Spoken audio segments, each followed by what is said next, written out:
السلام علیکم ورحمۃ اللہ تعالی وبرکاتہ۔ الحمدللہ الصلاۃ والسلام علی رسول اللہ، اما بعد فاعوذ باللہ من الشیطان الرجیم، بسم اللہ الرحمن الرحیم، ومصدقا لما بین یدی من التوراۃ ولأحل لکم بعد الذی حرم علیکم وجئتکم بآیۃ من ربکم فاتقوا اللہ واطیعون، صدق اللہ العظیم۔ الصلاۃ والسلام علیک یا رسول اللہ صلی اللہ تعالی علیہ وسلم۔ معزز سامعین، آج انشاءاللہ تبارک و تعالی سورہ آل عمران کی آیہ نمبر 50 سے شروع کریں گے۔ اللہ تعالی فرماتا ہے وَمُصَدِّقًا لِمَا بَيْنَ يَدَيَّ مِنَ التَّوْرَاةِ وَلِأُحِلَّ لَكُمْ بَعْدَ الَّذِي حُرِّمَ عَلَيْكُمْ، اور تصدیق کرتا آیا ہوں اپنے سے پہلی کتاب توریت کی، اور اس لیے کہ حلال کروں میں تمہارے لیے کچھ وہ چیزیں جو تم پر حرام تھیں۔ وَجِئْتُكُمْ بِآیَةٍ مِّن رَبِّكُمْ فَاتَّقُوا اللَّهَ وَأَطِیعُونِ، اور میں تمہارے پاس تمہارے رب کی طرف سے نشانی لایا ہوں، تو اللہ سے ڈرو اور میرا حکم مانو۔ اس آیت کے تحت مفسرین فرماتے ہیں کہ حضرت عیسیٰ علیہ السلام حضرت موسیٰ علیہ السلام کی شریعت پر تھے۔ وہ ہفتے کے دن کی تعظیم کرتے تھے اور بیت المقدس کی طرف منہ کرتے تھے۔ انہوں نے بنی اسرائیل سے کہا کہ میں تم کو تورات کی کسی بات کی مخالفت کرنے کی دعوت نہیں دیتا، لیکن بعض چیزیں جو تورات میں حرام تھیں میں ان کو حلال کرتا ہوں، اور بعض مشکل احکام کو منسوخ کرتا ہوں۔ اور عیسیٰ علیہ السلام نے ان کے لیے اونٹ کا گوشت، چربی کو حلال کر دیا، اور کئی قسم کی مچھلیوں کو آپ نے حلال کر دی، اور جن پرندوں پر نشانات نہ ہوں ان کو بھی آپ نے حلال کر دیا۔ اس سے یہ بات سمجھ میں آتی ہے کہ انبیاء اکرام علیہم السلام اللہ تبارک و تعالیٰ کے حکم سے حلال و حرام فرمانے کے لیے وہ مختار ہیں، یعنی انہیں اللہ تعالیٰ اتنا اختیار عطا فرماتا ہے کہ وہ بعض چیزوں کو حلال کرے، بعض چیزوں کو حرام کرے۔ تو اب حلال حرام کرنے کی نسبت انبیاء اکرام علیہم السلام کی طرف قرآن نے کی۔ اس سے بات سمجھ میں آتی ہے کہ اللہ تبارک و تعالیٰ انبیاء اکرام کو مختار بنا کر اس دنیا میں بھیجتا ہے۔ آیہ نمبر 51 میں اللہ تعالیٰ فرماتا ہے ان اللہ ربی و ربکم فاعبدوہ، بے شک میرا تمہارا سب کا رب اللہ ہے تو اسی کو پوجو، ھذا صراط مستقیم، یہ سیدھا راستہ ہے۔ عیسیٰ علیہ السلام کے قول کو قرآن نے پیش کیا۔ اس میں عیسائیوں کا رد ہے، وہ اس طریقے سے کہ عیسیٰ علیہ السلام نے فرمایا کہ میں رب کو پوچھتا ہوں، تم بھی اسی کو پوجو، یعنی میں خدا نہیں ہوں، رب نہیں ہوں، میرا رب وہ اللہ ہے، میں اسی کو پوچھتا ہوں، تو تمہیں چاہیے کہ تم بھی اسی کو پوجو۔ چونکہ عیسائی لوگ انہیں خدا مانتے تھے، تو عیسیٰ علیہ السلام نے خود بتا دیا کہ میں بندہ ہوں، جبکہ اللہ نے مجھے مختار بنایا، علم و قدرت سے نوازا، اس کے باوجود بھی خدا نہیں بلکہ خدا کا بندہ ہوں۔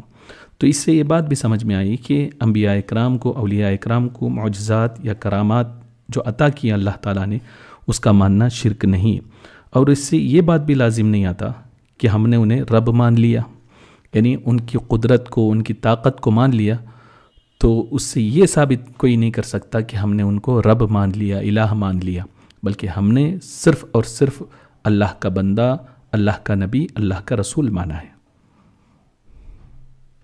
آیہ نمبر 52 میں اللہ تعالیٰ فرماتا ہے فَلَمَّا أَحَسَّ عِيسَى مِنْهُمُ الْكُفْرَ قَالَ مَنْ أَنصَارِي إِلَى اللَّهِ قَالَ الْحَوَارِيُّونَ نَحْنُ أَنصَارُ اللَّهِ آمَنَّا بِاللَّهِ وَاشْهَدْ بِأَنَّا مُسْلِمُونَ۔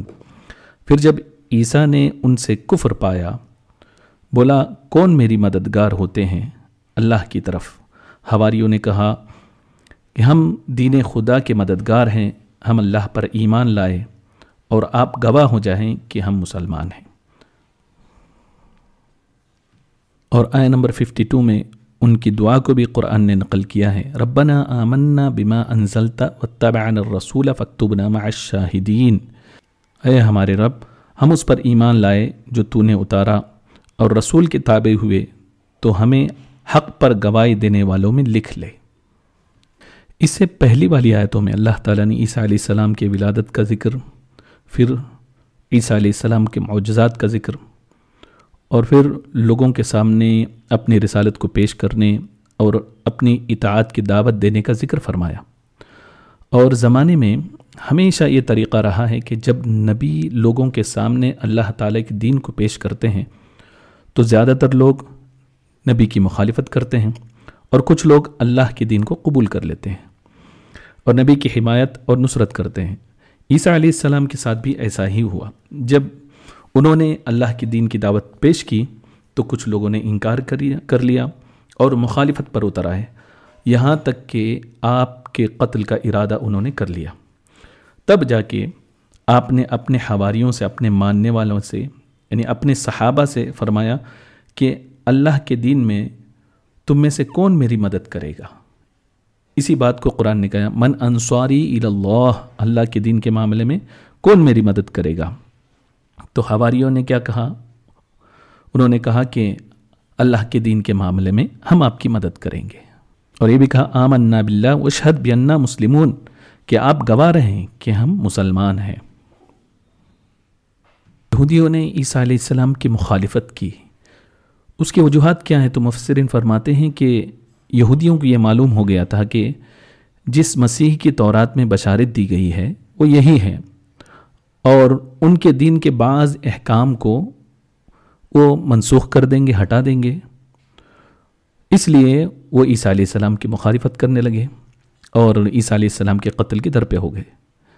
جب عیسیٰ علیہ السلام نے اپنی دعوت کا اعلان کیا تو ان کا غصہ اور زیادہ ہو گیا، تو انہوں نے عیسیٰ علیہ السلام کو تکلیفیں دینا شروع کی، یہاں تک کہ آپ کے قتل کرنے کی سازشیں شروع کر دی۔ اس آیت کریمہ سے یہ بات بھی سمجھ میں آئی کہ پہلے انبیاء اکرام علیہم السلام کا دین اسلام ہی تھا، یہودیت یا نصرانیت نہیں تھی، اس لیے ایمان والوں نے اپنے آپ کو مسلمان کہا، وہاں نصرانی یا عیسائی نہیں کہا۔ آیہ نمبر 54 میں اللہ تعالیٰ فرماتا ہے وَمَكَرُوا وَمَكْرَ اللَّهُ وَاللَّهُ خَيْرُ الْمَاكِرِينَ، اور کافروں نے مکر کیا اور اللہ نے ان کے ہلاک کی خفیہ تدبیر فرمائی، اور اللہ سب سے بہتر چھپی تدبیر کرنے والا ہے۔ مفسرین لکھتے ہیں کہ بنو اسرائیل نے حضرت عیسیٰ علیہ السلام اور ان کے 19 حواریوں کو، اصحاب کو ایک گھر میں بند کر دیا۔ تو حضرت عیسیٰ علیہ السلام نے اپنے حواریوں سے، اپنے ساتھیوں سے آپ نے فرمایا کہ کون ہے تم میں سے جو میری صورت کو قبول کرے، تو اگر وہ قتل کر دیا جائے گا تو اسے جنت ملے گی۔ ان میں سے ایک شخص نے حضرت عیسیٰ علیہ السلام کی صورت کو قبول کر لیا اور عیسیٰ علیہ السلام آسمان پر اٹھا لیے گئے۔ قرآن میں وہ مکرو کا لفظ آیا، یعنی انہوں نے خفیہ منصوبہ بنایا، کیا کہ عیسیٰ علیہ السلام کو دھوکے سے قتل کرنے کا انتظام انہوں نے کیا، اور اس کو ان پر ایک شخص کو متعین بھی کر دیا۔ تو اللہ تبارک و تعالیٰ نے ان کے مکر کا بدلہ دیا۔ تو اللہ تعالیٰ کے ساتھ بھی یہاں لفظ مکر کی اضافت ہے، تو اس کا مطلب یہ ہے کہ ان کے مکر کا بدلہ دیا، کہ دوسرے پر اللہ تعالیٰ نے شبیہ ڈال دی، دوسرے کو عیسیٰ علیہ السلام کی صورت بنا دیا اور عیسیٰ علیہ السلام کو آسمان پر اٹھا لیا۔ ایک روایت میں یہ بھی ہے کہ جب یہودی حضرت عیسیٰ علیہ السلام کو قتل کرنے پر متفق ہو گئے تو حضرت عیسیٰ علیہ السلام ان سے بچنے کے لیے بھاگ کر ایک گھر میں آئے۔ حضرت جبریل علیہ السلام نے اس گھر کے روشن دان سے، کھڑکی سے عیسیٰ علیہ السلام کو آسمان کی طرف اٹھا لیا۔ جو اس قوم کا بادشاہ تھا اس نے ایک خبیث شخص کو، جس کا نام یہودا تھا، جاؤ گھر کے اندر داخل ہو جاؤ اور انہیں قتل کر دو، چونکہ انہیں پتہ نہیں تھا کہ عیسیٰ علیہ السلام اٹھا لیے گئے۔ اب وہ شخص یہودا گھر کے اندر گیا تو دیکھا کہ وہاں تو کوئی نہیں، تو اللہ تبارک و تعالیٰ نے عیسیٰ علیہ السلام کی صورت اس پر ڈال دی۔ اب اس شخص کا چہرہ بھی عیسیٰ علیہ السلام کی طرح ہو گیا ظاہری طور پر۔ جب وہ گھر سے باہر نکلا تو لوگوں نے دیکھا کہ یہ تو عیسیٰ کی صورت پر ہے، تو باہر جو لوگ کھڑے تھے ان لوگوں نے اس کو پکڑا اور سولی پر چڑھا دیا۔ پھر ان لوگوں نے جب غور سے اس کو دیکھا تو چہرہ تو حضرت عیسیٰ کے مشابہ ہے، لیکن اس کا پورا بدن ان کے ساتھی کی طرح ہے۔ تو ان کے آپس میں اختلاف ہو گیا کہ یہ عیسیٰ ہے یا نہیں، تو آپس میں لڑائیاں شروع ہو گئی، ایک دوسرے کو ان لوگوں نے قتل کرنا شروع کر دیا۔ مفسرین نے یہ بھی لکھا ہے کہ حضرت عیسیٰ علیہ السلام کو جب قتل کرنے پر ان لوگوں نے اتفاق کر لیا تو اللہ تعالیٰ نے جبریل امین علیہ السلام کو بھیجا کہ جاؤ میرے بندے تک پہنچو جبریل امین نیچے آئے تو ان کے پر 2 سطر لکھے ہوئے تھے کہ لا الہ الا اللہ اور دوسرے پر محمد رسول اللہ۔ جبریل امین نے حضرت عیسیٰ علیہ السلام سے کہا کہ عیسیٰ علیہ السلام آپ دعا کیجئے، اے اللہ میں تیرے اسم واحد احد کے وسیلے سے سوال کرتا ہوں، اے اللہ میں تیرے اسم صمد کے وسیلے سے دعا کرتا ہوں، اے اللہ میں تیرے اسم عظیم کے واسطے سے دعا کرتا ہوں کہ میں صبح اور شام جس مصیبت میں گرفتار ہوں تو اس کو مجھ سے دور کر دے۔ عیسیٰ علیہ السلام نے جو ہی یہ دعا کی تو اللہ تعالیٰ نے جبریل امین علیہ السلام کی طرف وحی کی کہ میرے بندے کو آسمان کی طرف اٹھا لو۔ اس واقعے کو بیان کرنے کے بعد رسول اکرم صلی اللہ علیہ وسلم صحابہ کی طرف متوجہ ہوئے اور آپ نے ارشاد فرمایا، اے بنو ہاشم، اے بنو عبد المطلب، اے بنو عبد مناف، ان کلمات سے دعا کرو، یعنی جو عیسیٰ علیہ السلام نے کی، قسم ہے اس ذات کی جس نے مجھے برحق نبی بنایا ہے، جس قوم نے بھی ان کلام کے ساتھ دعا کی تو عرش، 7 آسمان اور 7 زمینیں ہلنے لگی۔ یعنی ان دعا کے ذریعے اگر بندہ مومن دعا کرے تو اللہ تبارک و تعالی اس کی دعا کو قبول فرمائے گا۔ آپ اس دعا کو نوٹ کر لیں۔ عیسیٰ علیہ السلام آسمان کی طرف اٹھائے گئے تو شیطان نے ان کے ماننے والوں میں وسوسہ ڈالا۔ ان میں 3 فرقے پیدا ہو گئے۔ ایک فرقے نے کیا کہا کہ ہم میں اللہ موجود تھا، جب تک اس نے چاہا ہم میں رہا، پھر وہ آسمان کی طرف اٹھا لیا گیا۔